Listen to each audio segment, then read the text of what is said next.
right, welcome to Raising Funds for World Domination, day number 320.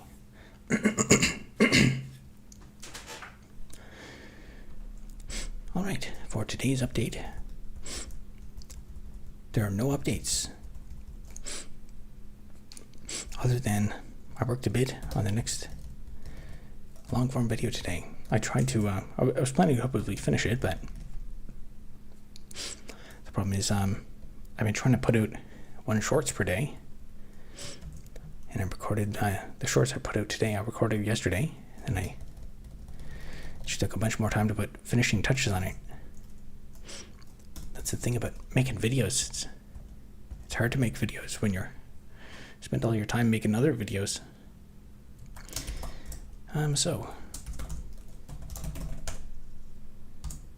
we will continue with work on the terminal block mining simulation game.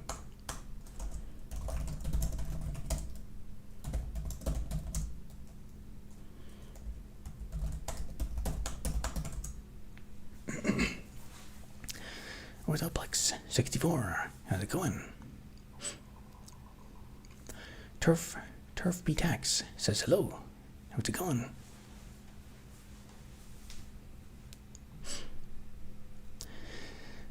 So today we're gonna continue with work on the chunk loading unit tests. Client still works.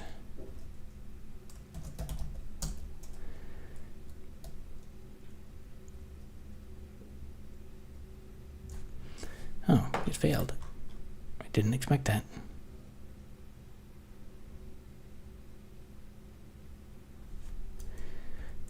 That's our erase condition.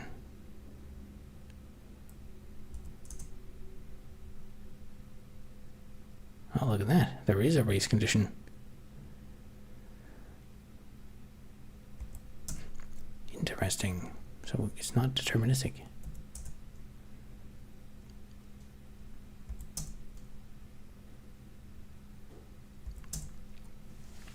That's not really good.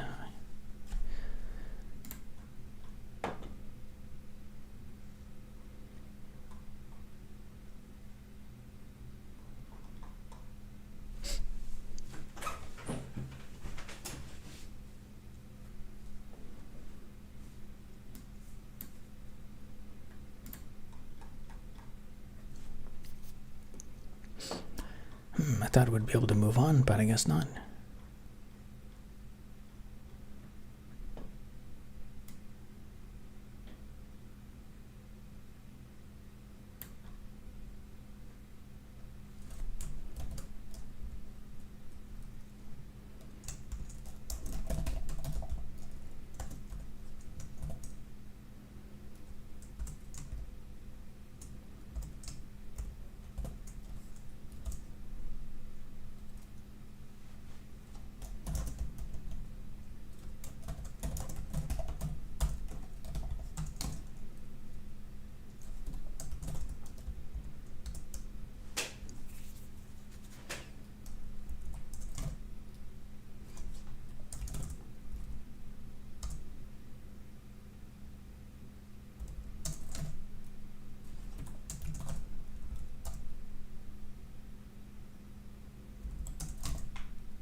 When I pipe it to a file, it doesn't fail.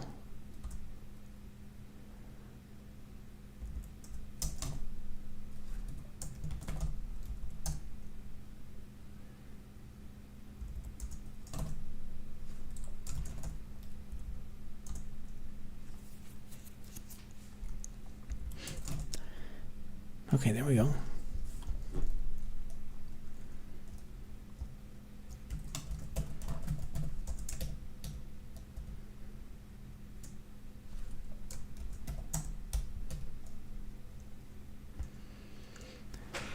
Okay, that's on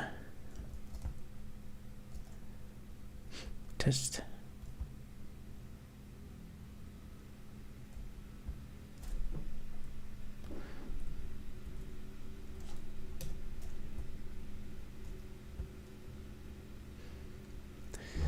test number is it?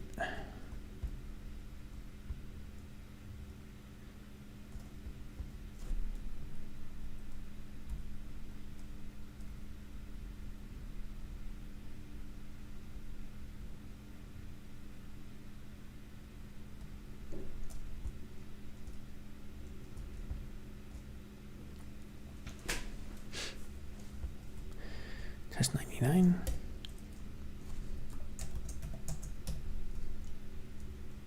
Oh, it's at the end.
Seblos Tana says, "What's up, man? What you got going on here? Tonight, I am trying to fix some unit tests for a terminal-based video game that I'm working on. And I have some kind of race condition.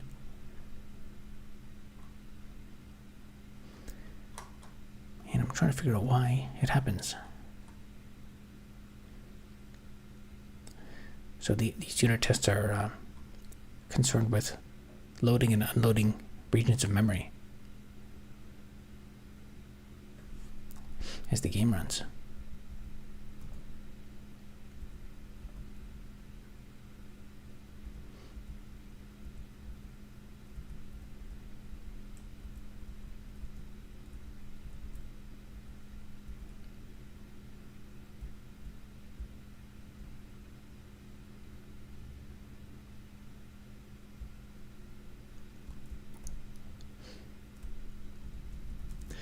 kind of game is it?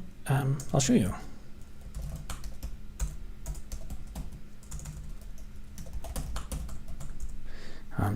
There's a couple in the description. If you look for where it says terminal-based video game, there's a couple links to some of the a couple of videos about the game, but I'll demo it right here.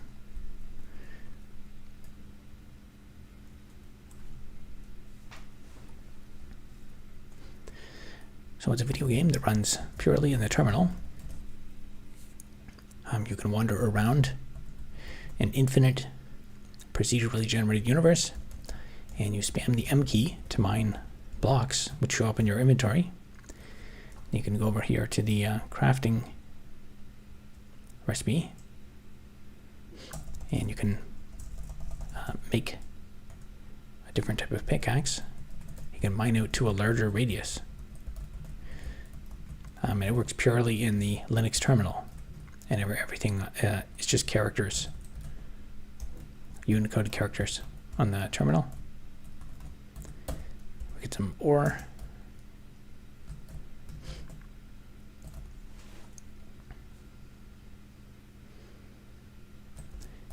As you move around, it just generates chunks.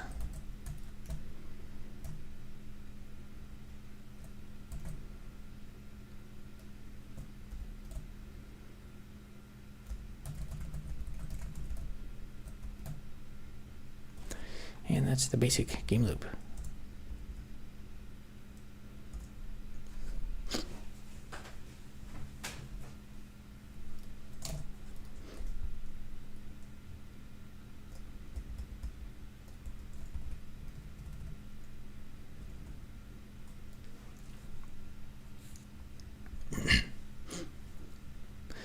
Ever seen anyone build a game before?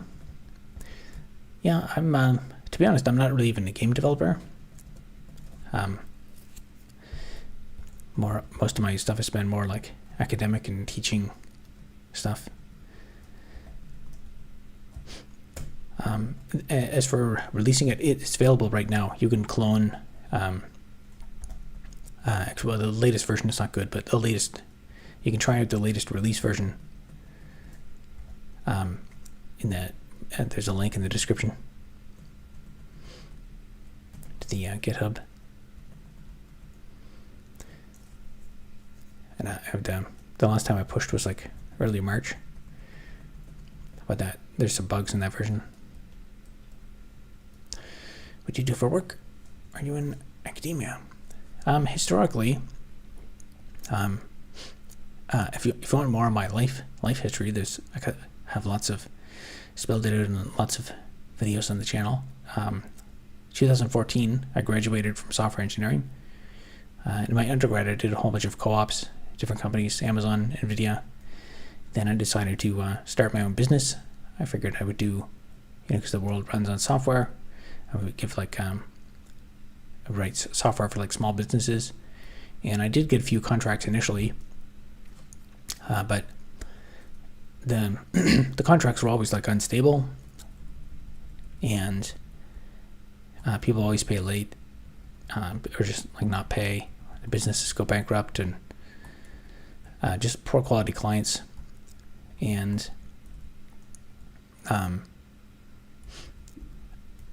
2009, I decided it would make sense to diversify my income, so I diversified into social media. I thought at least social media might give a way to get new business, because I had to figure out some way to get higher quality new business.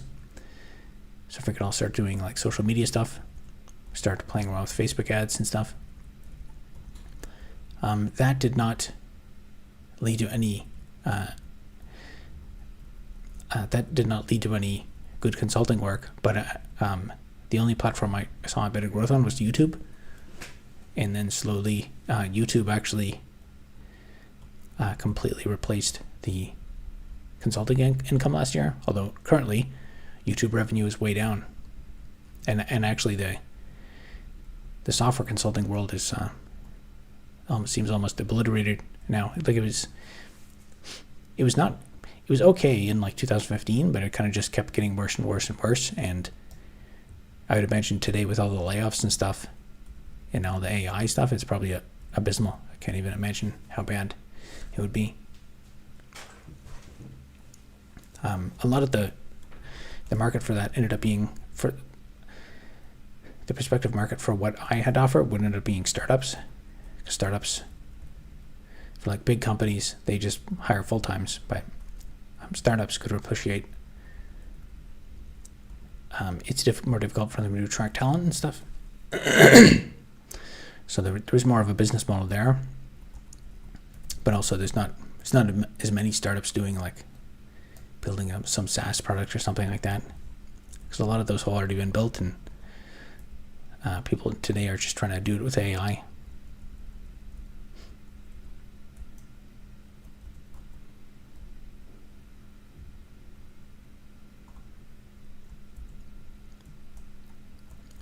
So my chunk loading model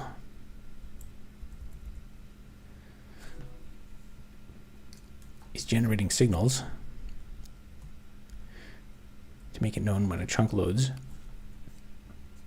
And if this thing for counting the signals, and I think what might be the issue is it's generating too many.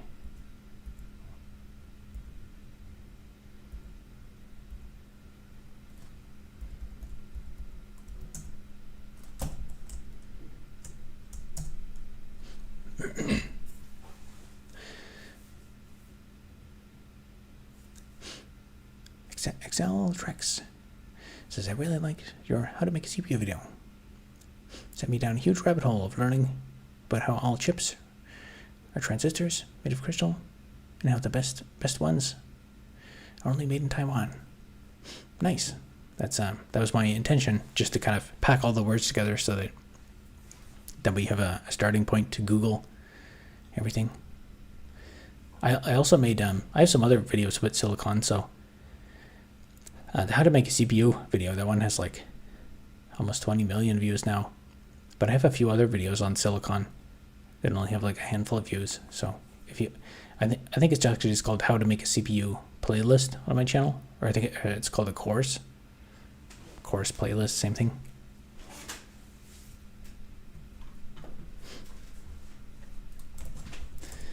Okay, no exception there.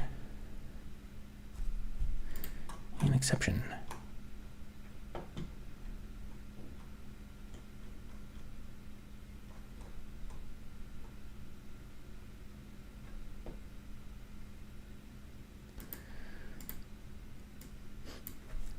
Now let's make sure it's not always the same chunk.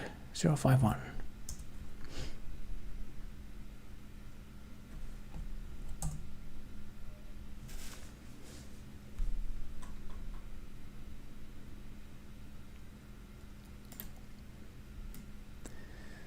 Okay, that's not quite the same chunk.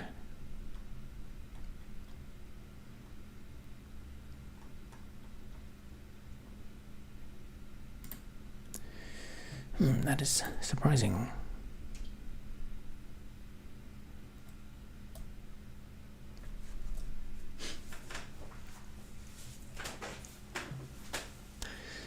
Wish I could make chips where I live in Canada. Where you at? I'm in Canada here too. I guess they have a lot of pure silicon dioxide. I guess you could probably, in a small university lab, you probably could. I'm actually a university student interested in electronics. I'll be working as an intern in a semiconductor fab this summer. Seems like your content is up my alley.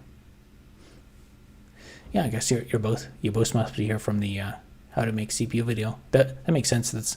That's the only video I have that gets views. Most of them only get like a handful of views.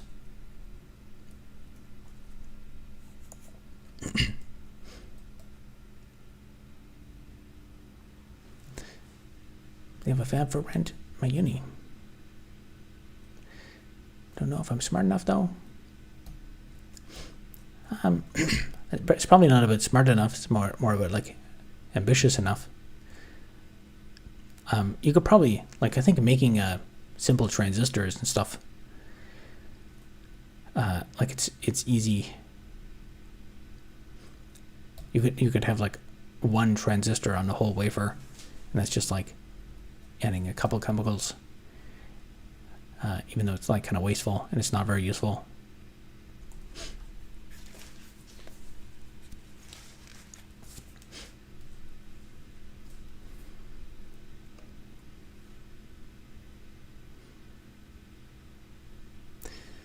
Yeah, I'm not even personally that. I'm not even much of an expert on that stuff myself. I just kind of Googled about it and learned about it. And then you can also just learn, if you like buy some wafers and look at them, if you just like start buying stuff and trying to figure out how it works, then and make videos like the ones I made, then you'll slowly learn over time.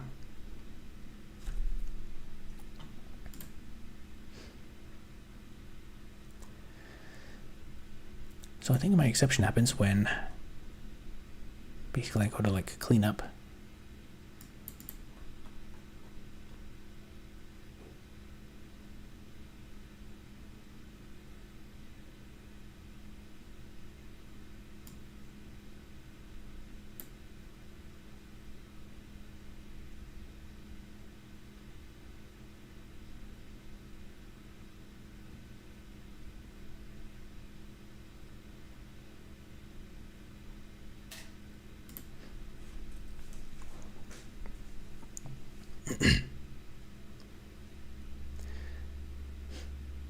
It's like making a company, making a company and developing it to the point where you could rival a TSMC would be crazy ambitious. Need a lot of smart people and government investment. Yeah, I think it's honestly I think it'd be more for something like that. The most difficult part would be like, I think even getting permission, because that's like chip manufacturing. I think is kind of on par with like national security stuff now. So even if you had the money, you'd have to get like permission from the government probably to do it.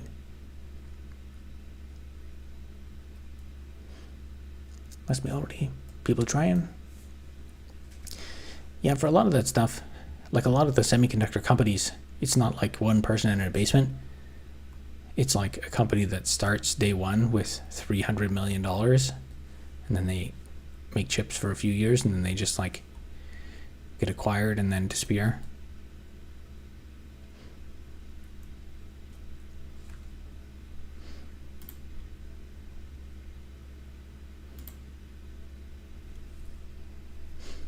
But I think there could be, I could foresee like an economic model in like homebrew fab of chips that are on par with like 1970s chips, like making your own like open source Commodore 64 computers or something, or like that. Maybe something a little bit less powerful, and that could be, you could maybe make that yourself. Gotta buy the big machines from Sweden. If you want the cutting edge stuff, yes, but like realistic, like on a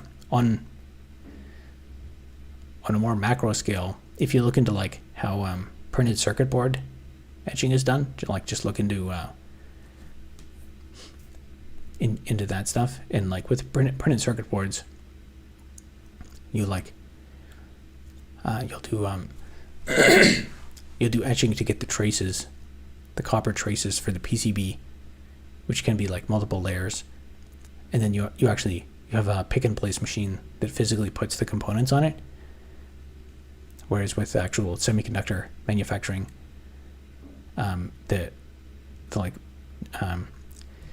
components, resistors, capacitors, whatever, those are you end up etching those on as some sort of like through a photolithographic process, which can be, or like etching and polishing and stuff to kind of etch on these features. Because like for a resistor, you just need some you just need a piece of silicon with a certain doping, and it has to be a certain width and size and stuff. So in a way, you could say like PCB manufacturing and CPU manufacturing are basically the same. It's just that the scale is different. On a PCB, the transistor feature size is like 1 inch, but in a CPU it's like nanometers.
Gotta start with something.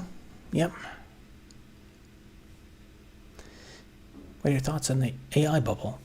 It's clear that there are legitimate advancements with AI, so it's not completely smoke and mirrors, but I think it's so significant. The government is kind of erring on the side of overinvestment in it, so I think it's just a lot of money that's being printed and dumped into AI to just make sure we fully explore it. And then at some point, I think we're kind of entering the phase where in any kind of with new technology or a new way of doing something, you invest money in conducting an experiment, and that's basically what a lot of these AI companies are. They just dump money into them, and they're burning money. They're losing massive amounts of money, at least the first year, and that's not a surprise. And then after the first year, what you've got is data, so you can say what are the operating costs and what are the profits, and then there's going to be some areas where it's sustainable, and then other areas where it's totally not sustainable, and the unsustainable stuff will go away.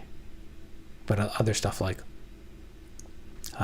used ChatGPT for generating stock images and stuff, and that's a use case where I would continue paying for it even if I had to wait a bit of time for it, because sometimes it's just easier to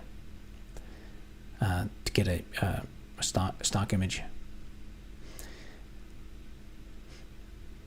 You banned me, brother. I don't think so. Did you chat something that got censored? Because I can see if I see you saying that, it shows up on the screen. That means you're not banned. But sometimes, right now, so there's 2 chat views. There's one that's a live chat, which is censored by YouTube automatically without me doing anything. And then there's this is top chat. The other one is live chat. And if you switch to that, you might see your message in live chat. And other people can see it too if they switch there. But yeah, I don't ban. There's very few people that I ban. This guy that does basic lithography on YouTube in his garage. Yeah, I guess back in the day I looked into the prior art on that a bit more. I haven't looked into it lately though, but I imagine there's some pretty impressive stuff people are doing now. Still don't understand PN junctions.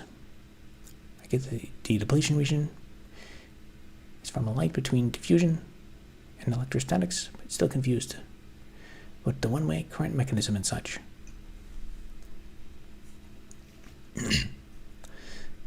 I forget the details enough to. I'm not confident enough explaining it off the top of my head, but it's.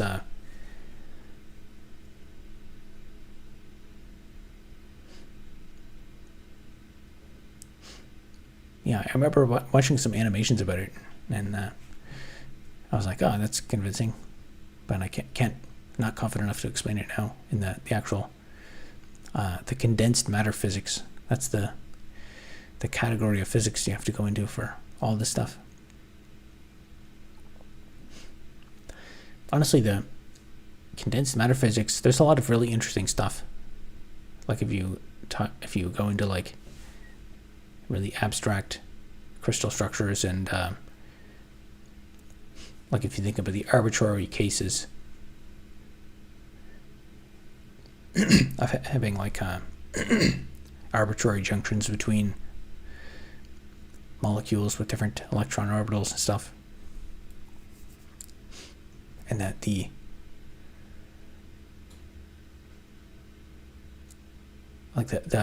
band gap can be different depending on which direction you approach the crystal from.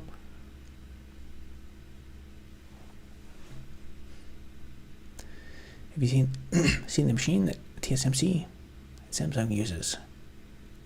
Veritasium made video on it. I think I'm aware of that video. I can't remember if I watched it or not. Shoots a laser. Yep, you gotta get that very specific, highly selective wavelength.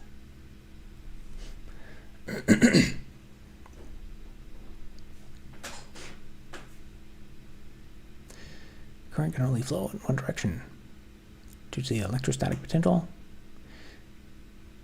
Electrons and holes diffuse across the material unit. The depletion region separates charges, so they can't diffuse anymore. Yeah, I'll accept that explanation. That's where it gets to the edge of my knowledge. I'm not confident talking about it.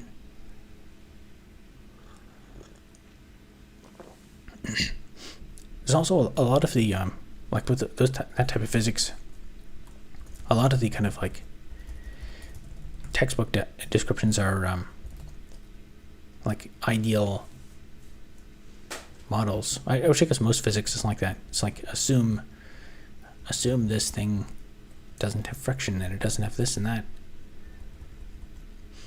But like I said, you can talk about like what's the band gap of the material, but then like in the general case, in a molecule, the band gap could be different depending on which direction in 3D space you're approaching something from. And I guess it could probably vary over time as well.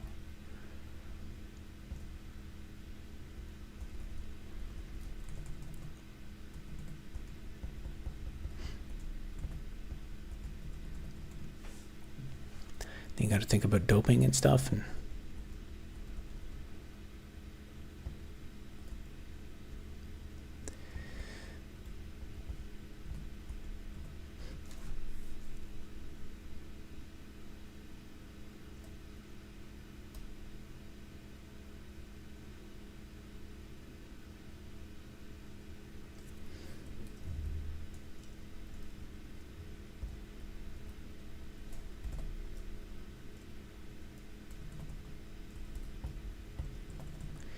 okay, maybe this is an issue here.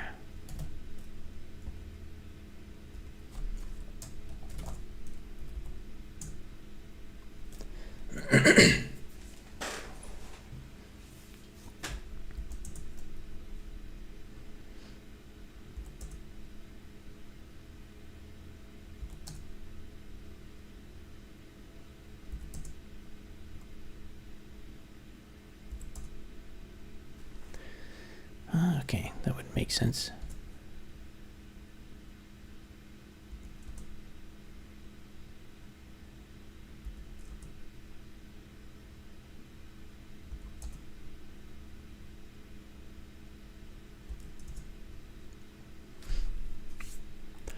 guess technically that would be a bug.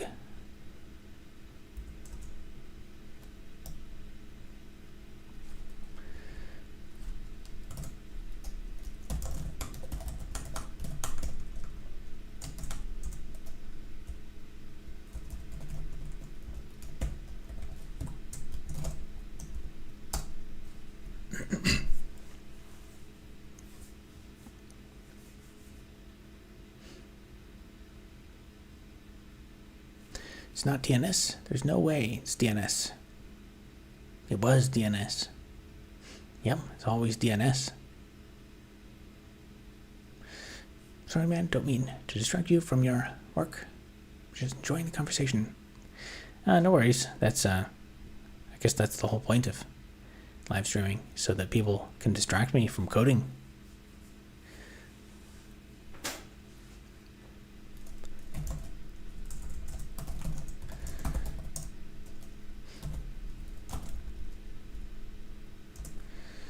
Okay, I'll keep that change. Let's do a couple.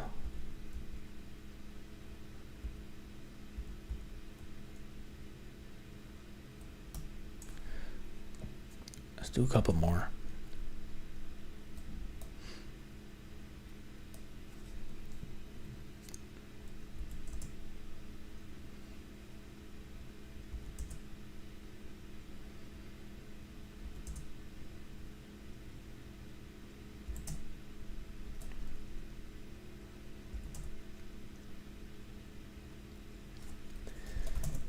Okay, I'll assume that's good now.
Okay, we're getting all the signals from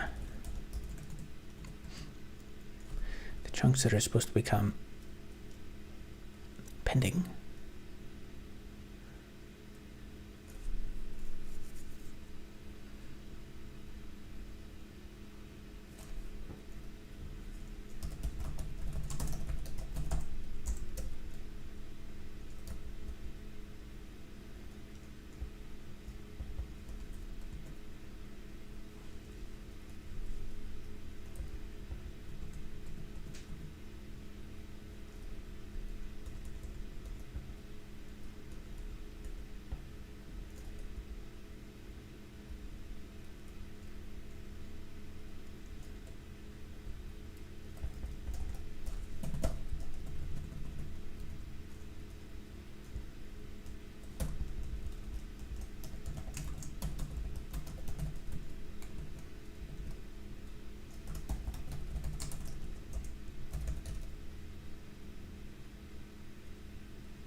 You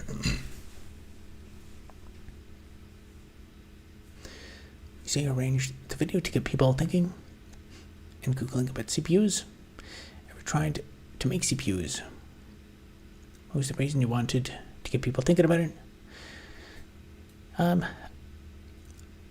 If I had resources, I probably would do a bit of work. Like technically, I have one big step on the way of like trying to do your own homebrew micro CPU manufacturing would be looking at stuff like being able to actually do like chip inspection and stuff. I have if you look at my channel, I have if you search for like a movement rotation stage or like movement stage, I have a video. It's only got a few thousand views of a movement stage I was building to try and which I actually did use it for. I have 3 videos on my channel of some close-ups of some semiconductors. That's how I filmed this like extreme close-up. It's actually like I built a stage to like rotate the chips very, very precisely and slowly with high magnification, and then I sped up the video. I think it's good if individuals can make technology and like actually access it. Like the idea that every single person would have to like go to $1 trillion corporation to get CPUs made for them, or even if not just like I'm sure, you know, if people were building advanced quantum computers in their basement, I'm sure the government wouldn't like that. But I think there's definitely a place for like homebrew CPU manufacturing for like at least 1970s era technology, which I think is realistic. It's just nobody's really. Honestly, I think it's even more important than open source, because like writing operating systems and stuff, that doesn't matter if they're just going to outlaw. They're going to make it illegal for your CPU to run Linux.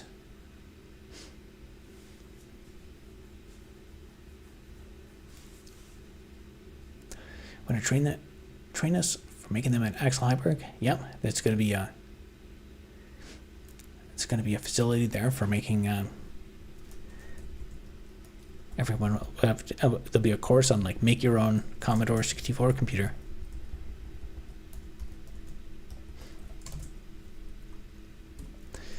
Membership. Oh, we got a new member too. I assume you just became a member. Oh yes, I recognize your icon. Welcome to. I guess it didn't give the notification. Interestingly. Yeah, sometimes it doesn't notify in the stream. Welcome to the channel.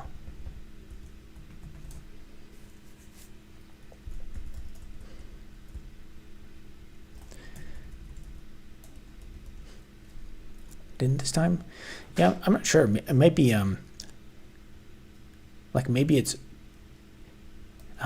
what page did you join from? Like maybe it's if you go to the channel, it counts as like you became a member from the channel page or something. Sometimes I'll see it increment the count 1, but it doesn't. There's no colorful notification.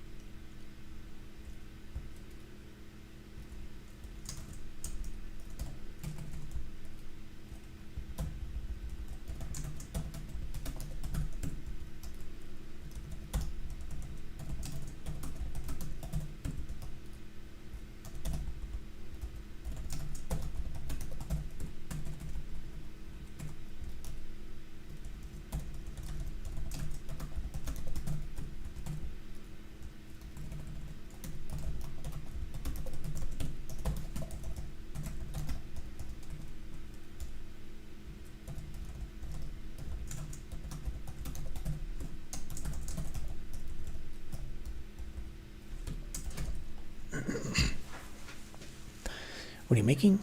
I'm working on a terminal-based video game where you can simulate the process of mining blocks of iron ore in an infinite, procedurally generated universe. And tonight I'm working on some unit tests. And there's also some videos in the description.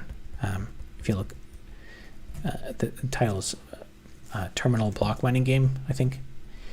And there's a couple of videos, and there's a GitHub with some links to some videos.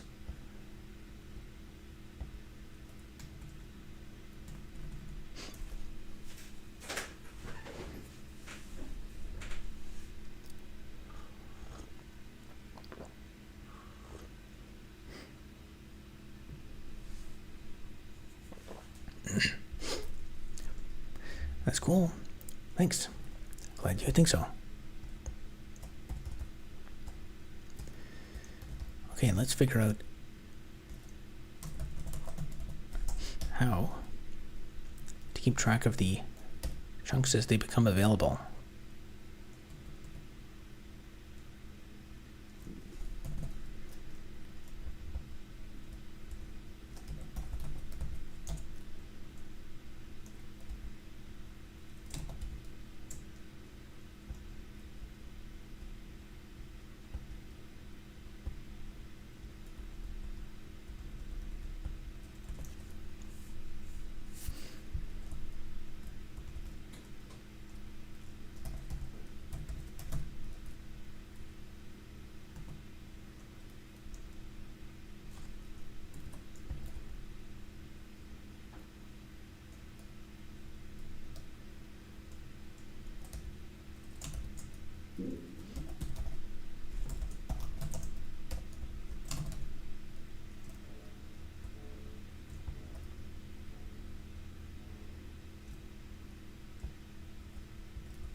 Even if it got millions of dollars, bought a machine from ASML that makes chips, there's still no guarantee that you can make the chips better than TSMC.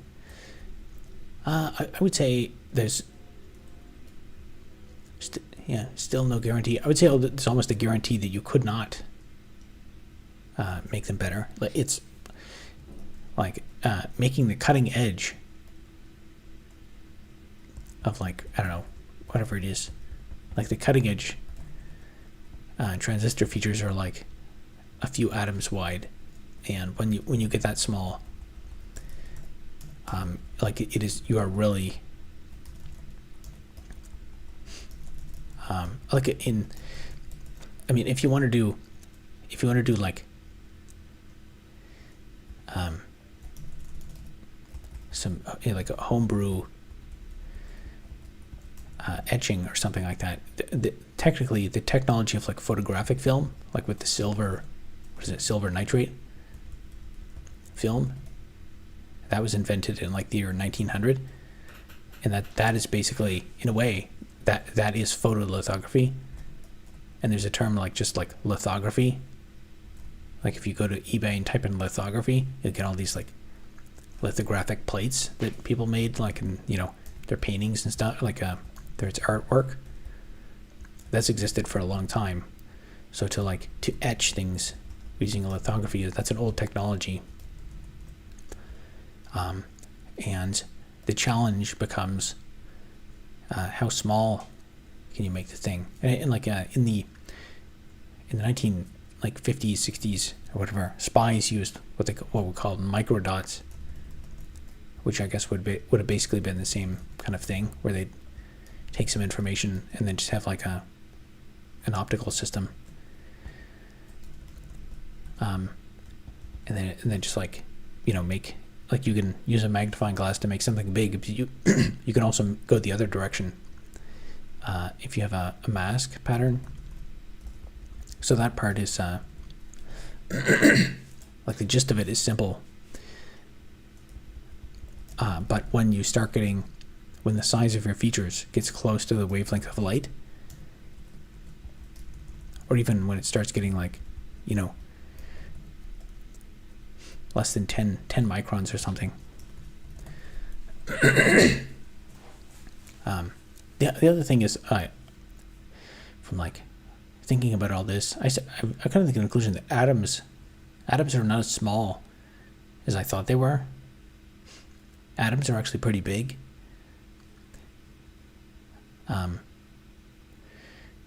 So a dime, the thickness of a dime is a millimeter. Let me make sure I don't say this wrong. Thickness of a dime is a millimeter. And you can see that. So a millimeter is 1,000 microns. Correct me if I'm wrong. Now you can see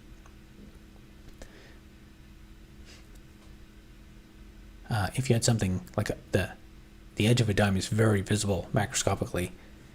Something that's a tenth of the thickness of a dime, that's still a macroscopic object.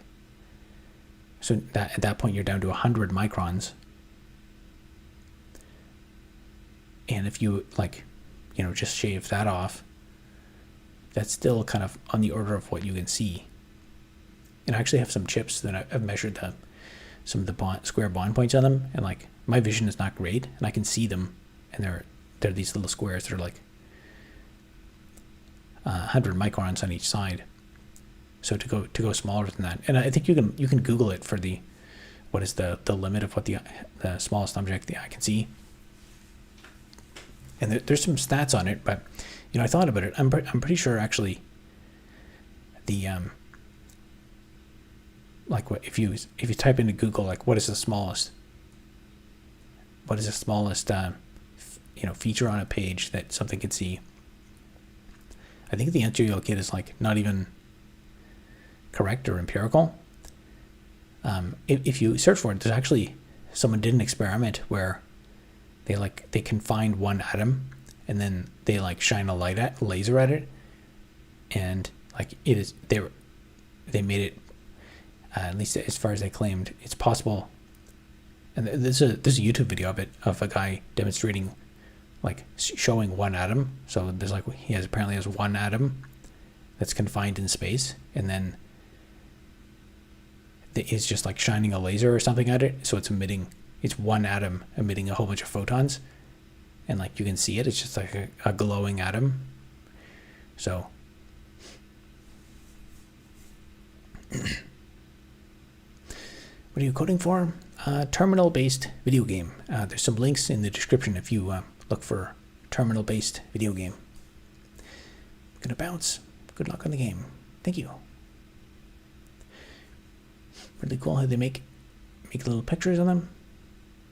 I think you showed me those. Micron art. Yeah, there's a bunch of that. There's actually even I think there's a web page out there somewhere of a guy who like catalogs it all, the famous chips with various Easter eggs. You can see white blood cells in the vessels in your eyes. If you look at a clear blue sky, a bright all blue screen. Yeah, there's the more I become aware of physics, and like it just features of light and stuff, the more I've realized, like, there's probably a lot of visual perception anomalies, like in sound and light, that people think, like probably, stoners sit around and like, oh man, I'm seeing all these crazy made up colors and stuff, but some of it is probably like diffraction of light and just like various kinds of physically explainable phenomena that you don't know about unless you're a lot about the physics. Silly question. Sam Altman says, "Will we all be lucky to be working jobs by 2028? My job tells me you won't get replaced by AI. Might get replaced by someone who does. You won't get replaced by AI, but might get replaced by like a longer time scale." I'll just grab the two thoughts. So there's a bunch of things going on. One is there's an incentive for all these people who are financially invested in AI to like kind of really hype it up and be like, wow, it's so crazy. It scares me. Because like the government is investing in them and stuff, and they can get people to invest more and might get replaced by someone who uses AI better than you. Oh, okay. Yeah, actually, I kind of could see that. AI, like for what I'm obviously not using it right now, but I'd say from what I've seen from AI coding so far, it's bad enough that I don't want to use it. I want to just be like, you know what, it makes mistakes, so I'm going to ignore it. But it's clear to me that it's good enough that in the long term I will have to use it, because there are a few cases where I don't know, it's hit or miss. Sometimes I ask it to do really simple stuff. Like in this thing, I asked it to add a new block type to the game for representing metallic gold. And, I kind of avoided AI coding because the plugins are not good enough. And like the integration's bad. And this is it was like 1 week ago I tried this. So I was like, okay, by now the models should be good enough. This was with Copilot on GitHub. I asked it to add a new block type to this game, which should be very, very easy. It's just a copy and paste operation. And it got the form of the class, but it inherited from the wrong base class, which doesn't exist. And it had all these like nonsense methods. And then there's a few other changes it would have had to do, and it didn't do them. And it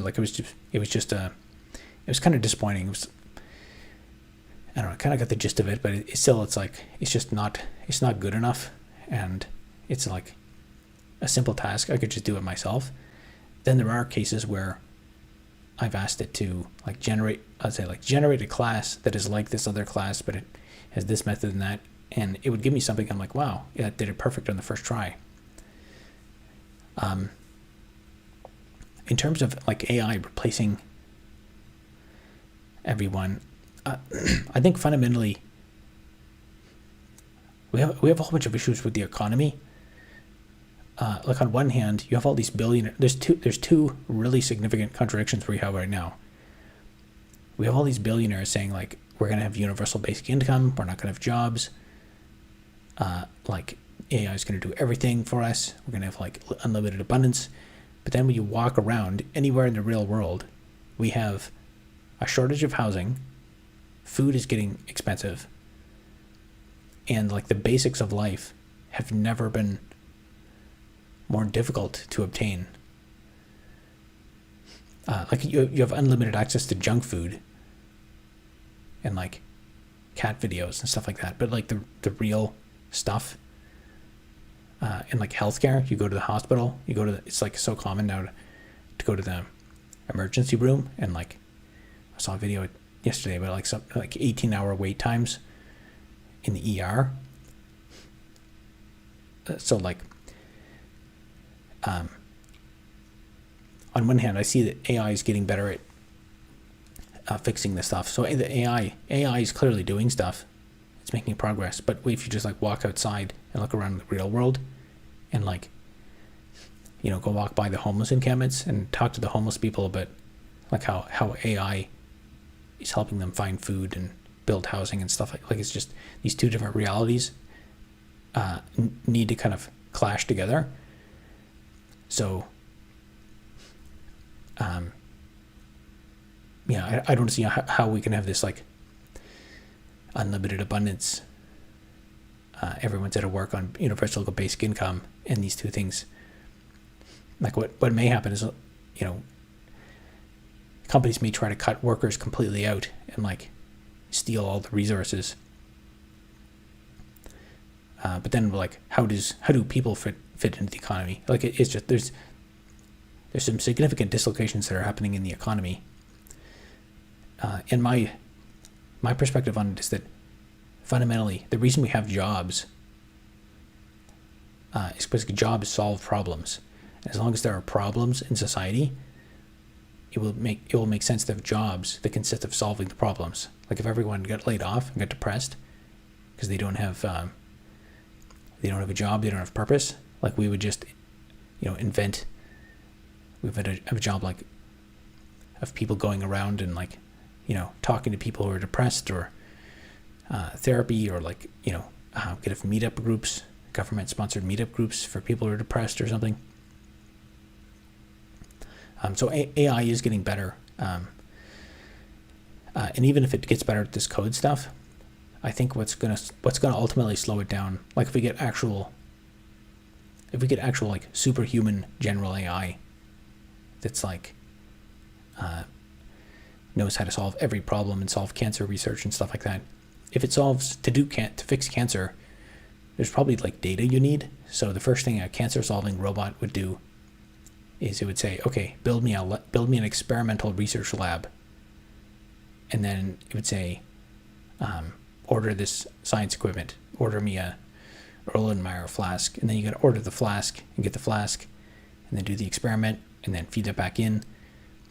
And then the result of that experiment, the super intelligent AI would say, okay, this is what I need. I need these reagents. I need this, and all this stuff is going to take time, even if it is infinitely intelligent. The game Arc Raiders is made mostly with AI. They don't even use voice actors. I can't what they used, but Cloud AI is supposed to be really good. We should use all these advancements in technologies to make our lives better. Work less, pay higher, but instead, it's just wasting water to make stupid videos to trick people. Yeah, it is. It almost seems like now that we have this good AI, instead of using it to help people, it's being used to basically thin out the weakest members of the population. Have you seen the short videos about the guy who can't get his AI to count to 200? He still has a long way to go. Yeah, actually, I have seen a few of those where it's there's some interesting. Oh yeah, here's one about going to the car wash. Where he's I'm currently. Yeah, I'm currently 10 meters away from the car wash.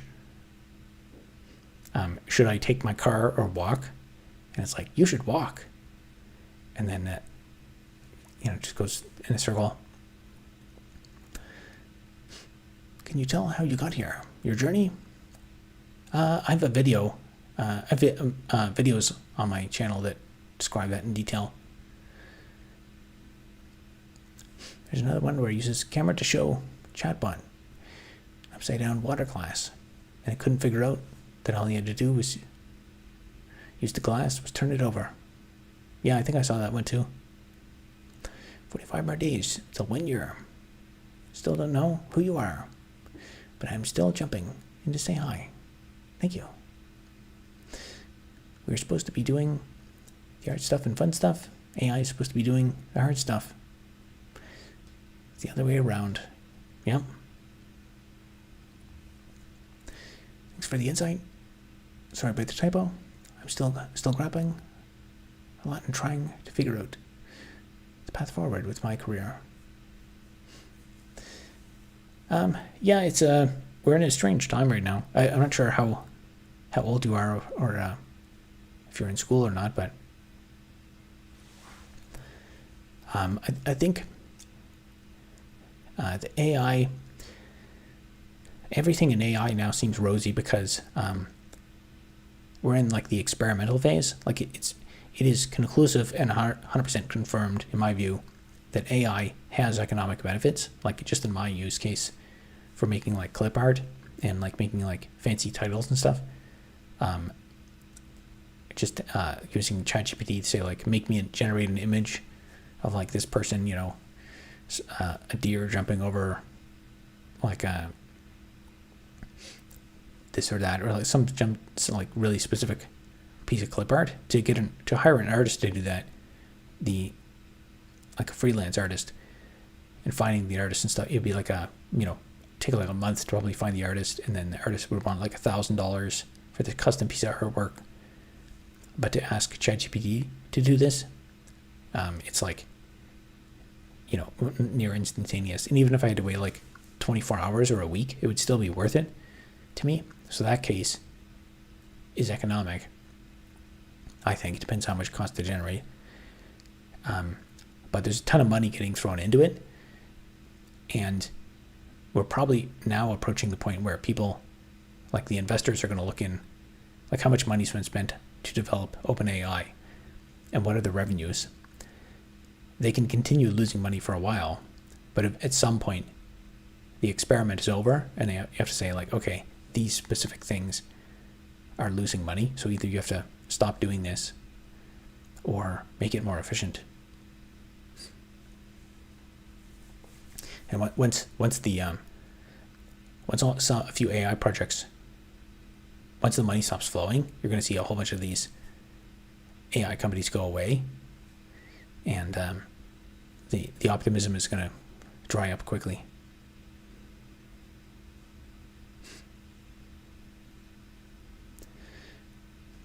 Working for a project management job for about 8 years. Even then, stuff like Cloud Code has me spooked, wondering how long before AI is actually good front-facing stuff.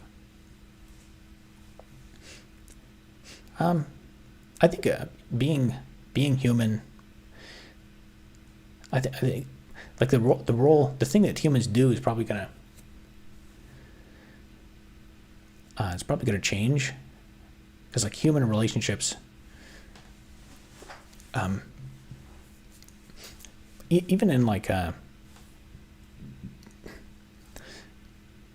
in business, like actual relationships are very important. And to the extent like where like even if like if you went to high school with someone, people would do like if you have a crew of people you went to high school with and you're close with them, they work under stress, people will prefer to work with those people over like even hiring expert humans. So in that sense, just being human, like people don't want to interact with a computer, because as soon as the computer does like really dumb things, that's when you're going to get frustrated. So I think it's like simply being, even if you're less intelligent than an AI, people will still prefer a human, because people like the parameters of a human are known.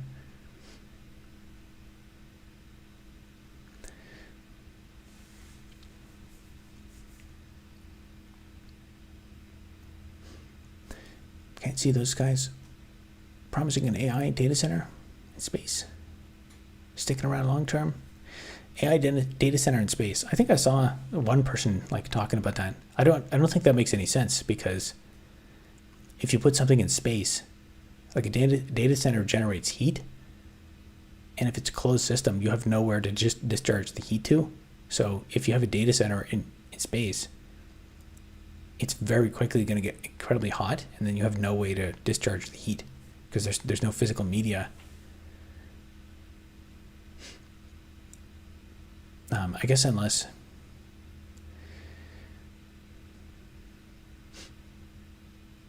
I don't know. No, I don't think it makes sense. Even if you had like And if you made like a large heat exchanger, the heat exchanger, it needs like, ideally, like the best heat exchanger is going to be in physical contact with some like flowing media, like water or something, but that there's no air in space, therefore there's nowhere for the heat to go. Yeah, that's I think data centers in space is a dead end right away.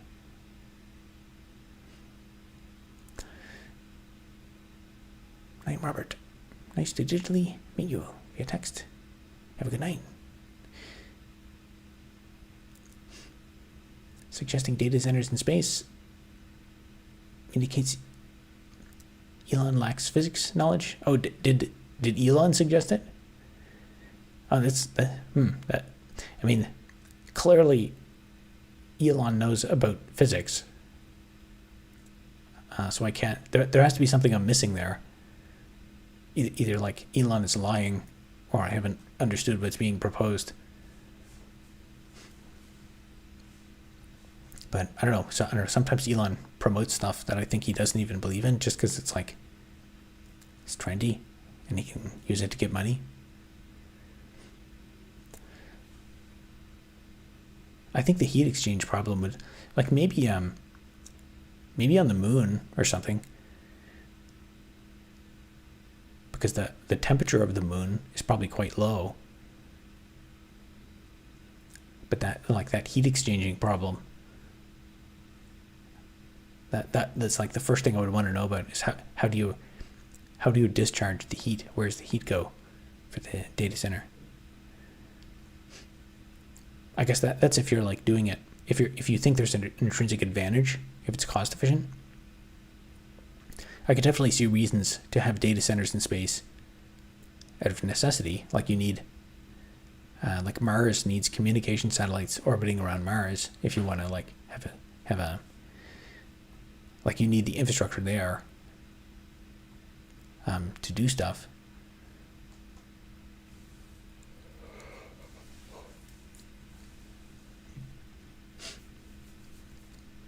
And I guess if you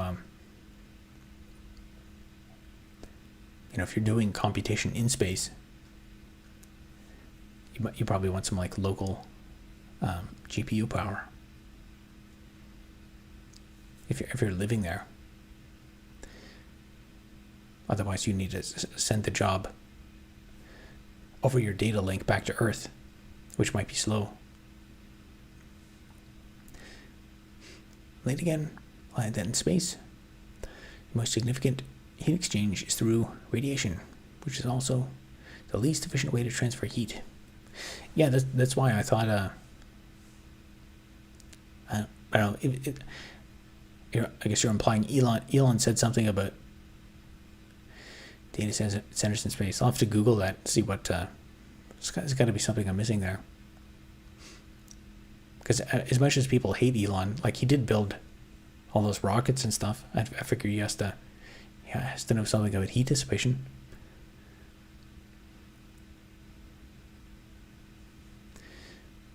Sticking a star cloud. I just checked Google. Apparently SpaceX wants to launch satellites to serve as AI data centers.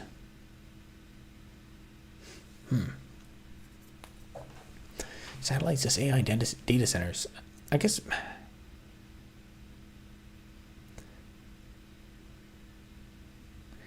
Elon's engineers build the rockets. Though we'd like you to think he was very involved. Yeah, I don't know. I mean, the only way, I guess if the satellites are like if the heat exchange problem is like an acknowledged issue, but there's some advantage, like it's about latency. It's about like at significant cost they overcome the heat exchange problem, but it's for like reduced latency. Like I could see a reason, maybe for like early warning satellites, like for like threat detection or something. That could make sense. to have the satellites and have the the actual edge node computation.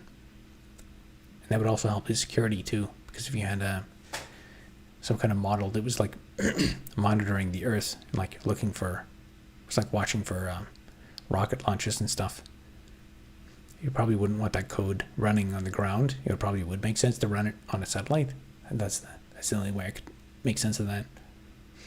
And then it would just be like the heat exchanger would be inefficient, and you just deal with it. Not that smart. Thought no one would notice. They paid someone to level up a video game account. He played it himself in front of everyone. Yeah, I don't know. That's that whole thing just seems so funny, and it almost makes me think like he did that on purpose, like he deliberately,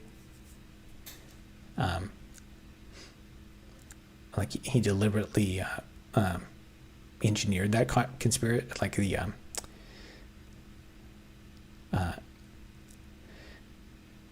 like he had no intention of deceiving people. He wanted to just do this obviously fake thing and then cause controversy, because that would get the customer segment of video gamers interested in what he's doing. But I don't know, maybe I'm thinking, maybe I'm giving him too much credit. I think that's a very effective way of like getting attention on social media, is get people to hate you, start controversies. I mean, another good example is the which I don't think was intentional, but the pirate software controversy with the video game. I can't remember what that was. It was like a video game law in the EU, and pirate software was defending the big corporate angle, and then everyone hated him and made all these videos about him and stuff. So then that as a result, they ended up getting like 1 million signatures. But if he had said like, I support this, then nobody would have cared.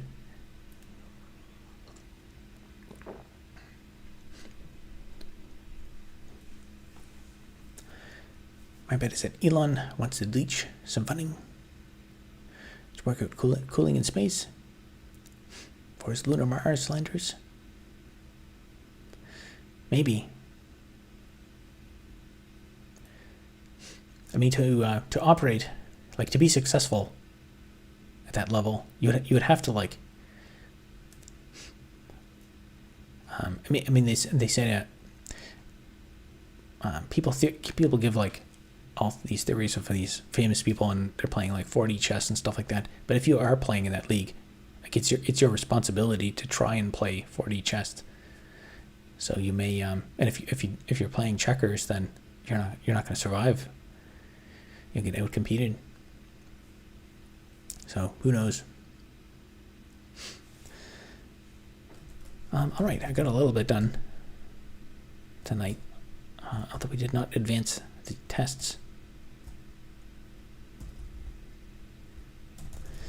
I'll leave it there for tonight. This was a very interesting and lively discussion tonight. We'll continue things again tomorrow night for day 321. All right, have a good night.